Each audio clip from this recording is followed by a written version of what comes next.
And President Trump is about to address the participants. So now the work begins. We won, but now the work begins. We have to bring them home. And you know, tonight I'm going to be signing on the J6 hostages, pardons, to get them out. And as soon as I leave, I'm going to the Oval Office and we'll be signing pardons for a lot of people, a lot of people. And thank you to Steve Witkoff. He's a great guy. He's a friend of mine. He's been a very successful man. He's a great negotiator. He's a wonderful guy. People love him. And he's got a tremendous power of persuasion. And that's what we need. We don't need stiffs. We don't need stiffs. We got a lot of stiffs. You just had a whole load of them. And to the former hostages with us today, welcome. And welcome home. Some of the folks are former hostages, not a good situation. The three young ladies that came home yesterday, you saw that, and more coming home every day now. They're coming home. But they were hurt. They were hurt. They were hurt. One had her head blown off, fingers on her hand, and her hand indeed was blown off. She was trying to defend herself from a bullet being fired. Do you believe this? A bullet knocked off her hand. I don't know. You look at it, it's a disgrace. We never stopped praying for you, and we're so glad that you're reunited with your friends and families, and God bless you all. And some of them are just saying, no, my son is gone, but please just bring home his body. Right, Steve? Many of you have told me that your son is gone, but bring home his body. It should have never happened. 3 years, it's ridiculous. Should have never happened. Wouldn't have happened. I also want to express my tremendous gratitude to the hundreds of thousands of proud American patriots who came from all across the country to join us in this celebration. It's a celebration of a big win.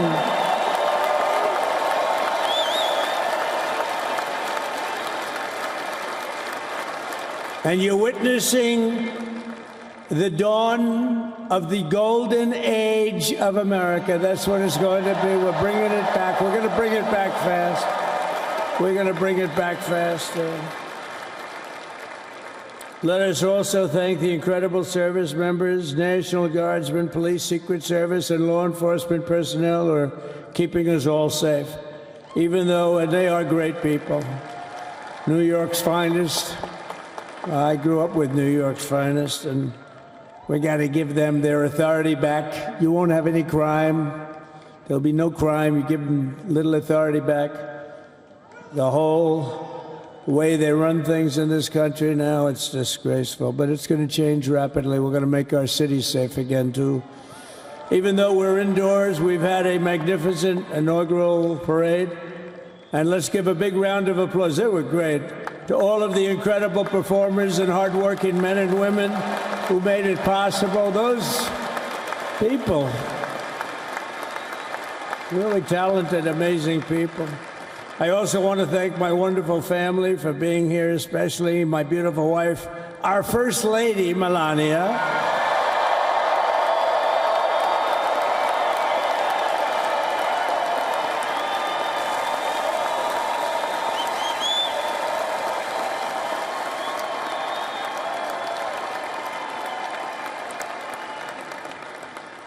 I love our First Lady. And also, J.D. How good has J.D. been?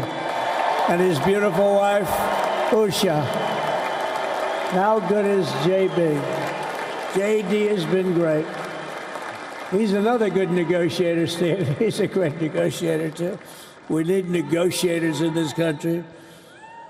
But so many of the people on the stage behind, not only family members, as an example, Lara Trump, the wife of Eric.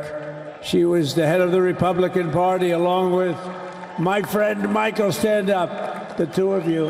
What a job. What a job they did. They worked so hard. They knew there'd be rigging, but they said, we're going to make it too big to rig, and we did. We made it too big to rig. We won every swing state by a lot. We won the popular vote by millions and millions of votes. We won the whole ball of wax. And now we're going to go and drill, baby, drill, and do all the things that we've wanted to do and bring your costs down, your prices down, and make our country safe. So thank you very much, Michael. Thank you very much. What a job you've done, Michael. I'm never moving you, you know. He was thinking about getting a nice job in the administration. I said, no, I'm leaving you right where you are. You've done a very good job. We're not moving you, Michael. I'm sorry. Anyway, thank you very much. Appreciate it. Appreciate it very much. Right here with us also in the arena, I'm about to sign some very important executive orders of our new administration. Hey, Don, will you stand up, please? Don is another one. How about Don? This guy.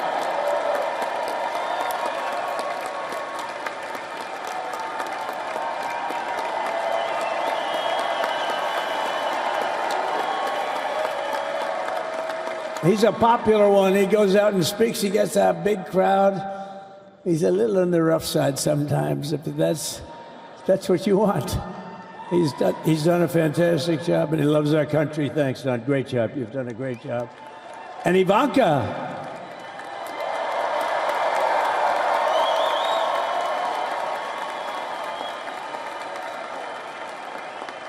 And, you know, Jared negotiated the Abraham Accords, which are it's the biggest deal made in the Middle East in many, many years, and it's really something. Jared, stand up, Jared.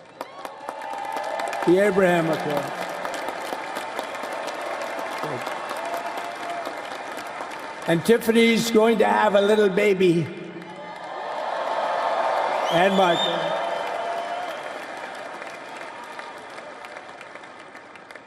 And then I have a very tall son named Barron. Has anyone ever heard of him?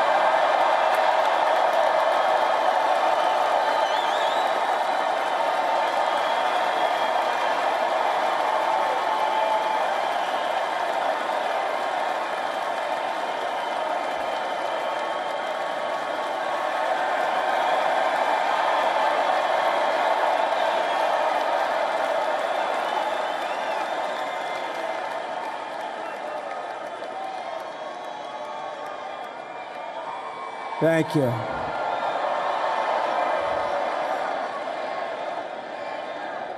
He knew the youth vote. You know, we won the youth vote by 36 points. And he was saying, Dad, you got to go out and do this one or that one. And we did a lot of them. And he respects them all. He understood them very well. And he said, Dad, you got to go out, do Joe Rogan, do all these guys. And we did. We did. And Joe Rogan was great. They were all great, right? Aaron, they were all good. He understood the market. Another famous one, how about Kai? Stand up, Kai.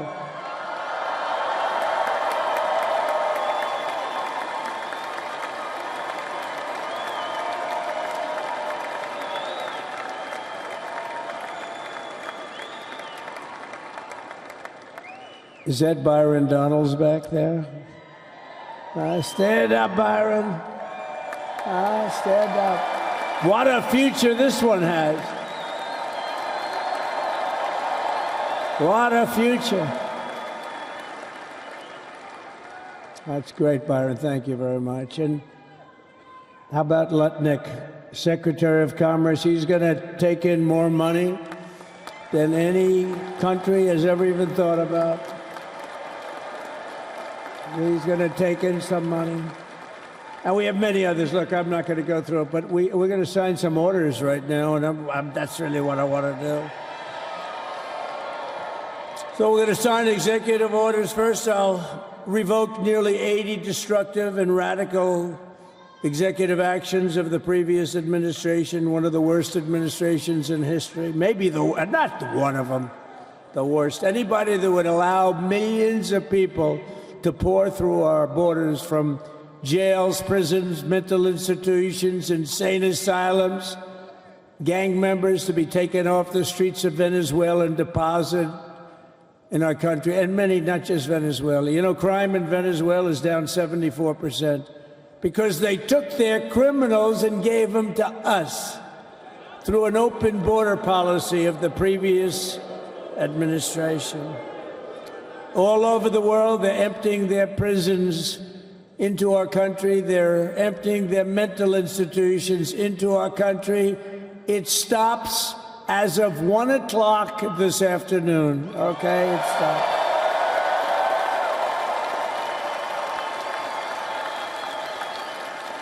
So I'm revoking nearly 80 destructive, radical executive actions of the previous administration. They'll all be null and void within about, what, 5 minutes? Is that them over there? 5 minutes?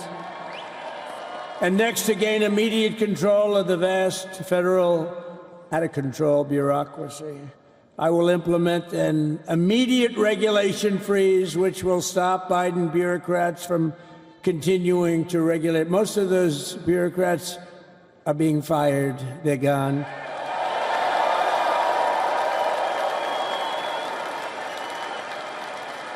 Should be all of them, but some sneak through, but we have to live with a couple, I guess.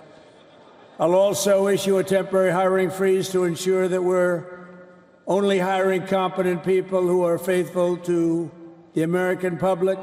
And we will pause the hiring of any new IRS agents. We will also require that federal workers must return to the office in person. And we're going to take the 88,000 people that they hired to go after you with guns. By the way, they're allowed to use guns and harass you like they were so many other people. Remember this?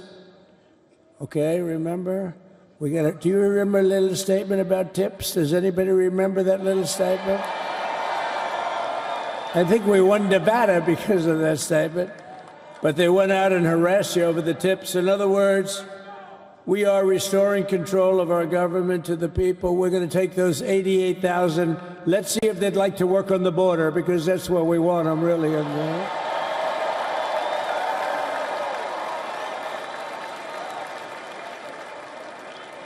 So we're going to have no tax on tips, right? No tax on tips.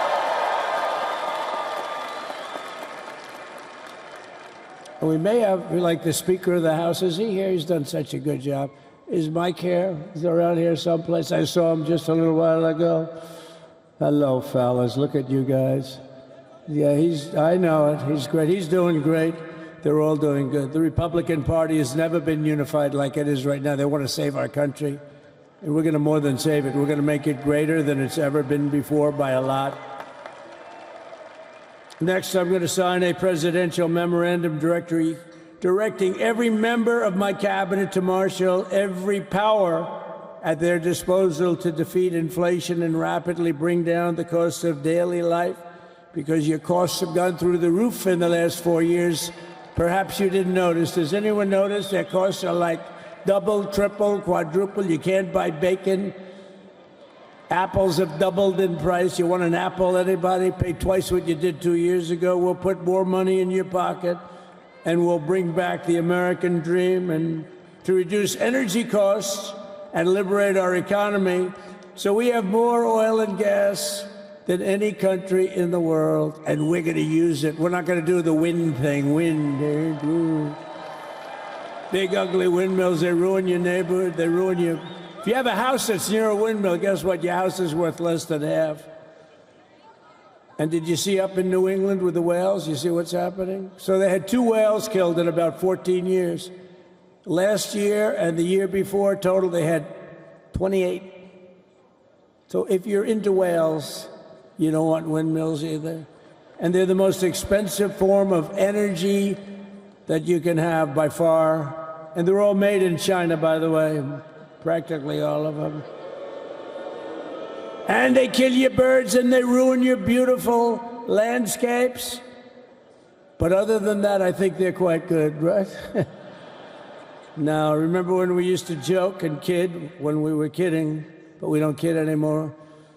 They want to watch the debates on television. They want to watch your favorite president on television. But the wind isn't blowing, so we can't watch television that night, Gladys. Remember? Gladys, I'm sorry, the wind is just not blowing. We're not watching Trump tonight. but I'm immediately withdrawing from the unfair, one-sided Paris Climate Accord ripoff. The United States will not sabotage our own industries while China pollutes with impunity. You know, China, I mean, look, they use a lot of dirty energy, but they produce a lot of energy. And when that stuff goes up in the air, you know, it doesn't stay there. It's not like you got a wall. We love walls, don't we? Not like you have a wall around and it doesn't. It floats into the United States of America after 3.5 to 5.5 days. It floats across the oceans and it comes right over your neighborhood and it falls into your neighborhood.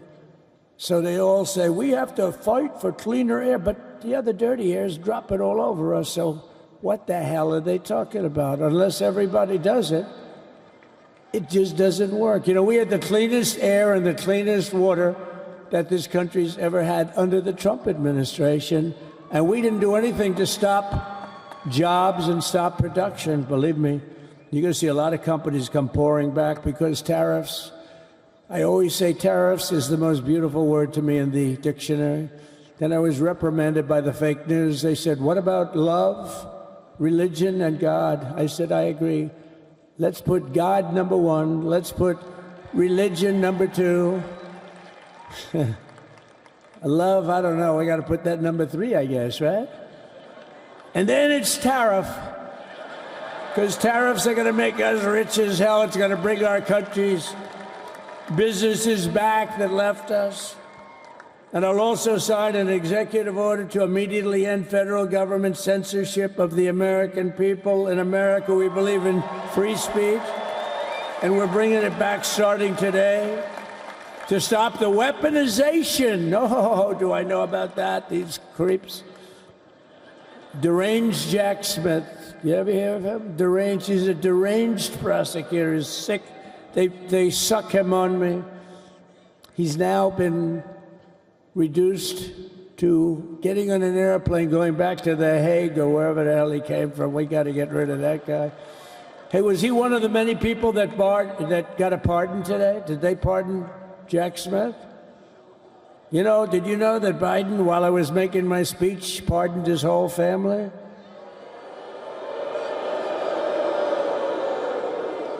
The brother, the whole deal was pardoned. Can you imagine that? While I was making my speech. Did everybody hear my speech? Did you like my speech?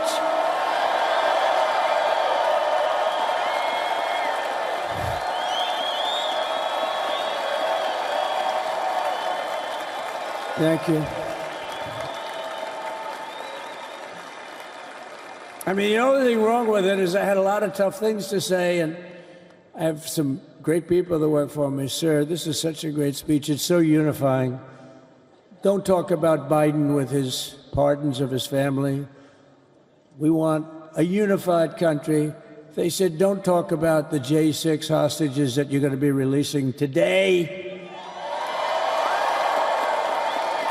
Sir, don't put that in your speech, please. I said, but I want to put it in my speech. I said, sir, it won't be unified like it is. It's so beautiful the way it is. And it is getting great reviews. You know, if I put things like that in, I'll get terrible reviews. One little paragraph that's a little bit wrong, the fake news goes crazy, right? So I said, all right, I won't put it in my speech, but you know what? I'm speaking in front of a hell of a lot of people at a place called Capital One Arena, and I'll talk about it there. So we're going to be going over the beautiful Oval Office, one of the great offices in history. Even if it wasn't beautiful, it's the Oval Office, but it is beautiful. And we love the Oval Office. It all starts with the wars start and end there. Everything starts and ends at the Oval Office. We love it. But we're going to go to the Oval Office. We're going to release our great hostages that didn't do, for the most part, they didn't do stuff wrong. You take a look at what went on. And look what happens in other parts of the country. In Portland, where they kill people, they destroy the city, nothing happens to them.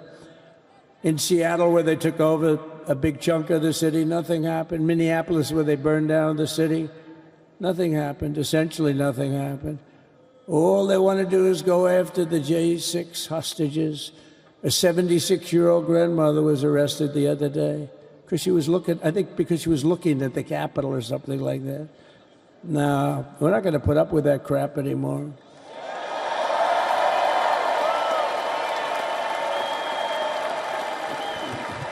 And to stop the weaponization of law enforcement, I've been investigated more than any human being in the world. I believe I have the all-time record. Every day a subpoena. Every single day would get subpoenas. I was more than any person. Alphonse Capone, remember I used to talk about it? Now, Alphonse Capone, Scarface, he was a pretty rough guy. He was investigated about 1/100th what Trump was investigated. My father's looking down at me, my mother, that, how the hell did this happen? You know what it is? They investigated their political opponent, the opponent of Biden, and then ultimately Kamala. Has anyone ever heard of Kamala?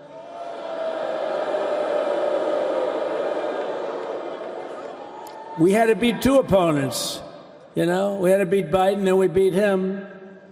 Now he goes on top. The guy was like 39 points down. I think I could have beaten Trump. They should have left me in, I would have beaten. No, his debate performance wasn't the best, right? That's what killed him. And then they had a change, and that's like you get into a fight. The great Dana White spoke last night. We love Dana White, right? UFC. That's like he puts in two fighters, one of them's getting creamed, getting really beaten, and they say, all right, take him out, let's put somebody else in to finish up the fight. That's what they did to us. They gave us somebody new, but we took care of both of them. So we beat actually two opponents. But to stop the weaponization of law enforcement and our government, I will also sign an order directing every federal agency to preserve all records pertaining to political persecutions under the last administration, of which there were many, and beginning the process of exposing any and all abuses of power, even though he's pardoned many of these people. Can you believe it? He's pardoned them. You know why he did it while I was speaking? Because that way I couldn't speak about it. I was speaking. I didn't know he did it. I finished my speech, and they said, sir, he pardoned his whole family. I said, oh, can I go back out there and talk about it? Somehow that wouldn't be very elegant. Our First Lady would say, please don't do that.